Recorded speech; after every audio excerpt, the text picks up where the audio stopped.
Hi there, I'm Jules from thestonesoup.com and today I've got another fresh 6-ingredient dinner recipe for you.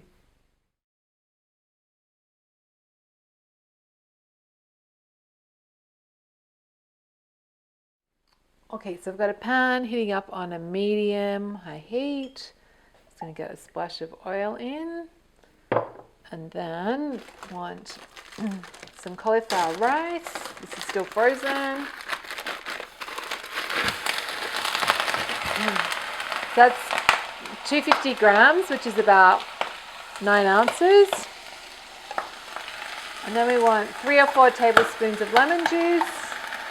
I just want to cook it until the cauliflower is defrosted. Okay, so when everything's nice and hot, we're going to get in our eggs. So we want 3 or 4 eggs, depending on how hungry you are. I'm going with 3 today. And I'm going to use some preserved lemon, so about a tablespoon of finely chopped preserved lemon, but you could use lemon zest, the like zest of a lemon, and salt instead. And we're just going to cook that over that. We'll get the heat down to medium. We just want to keep stirring and cooking until it starts to set.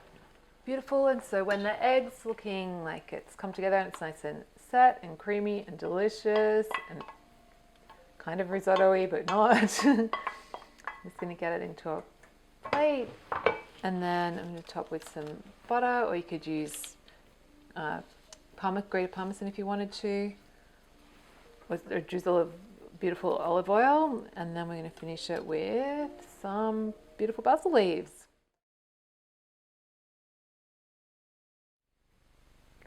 So if you enjoyed this recipe, come on over to my blog. It's thestonesoup.com, and you can download a free ebook filled with simple recipes just like this one.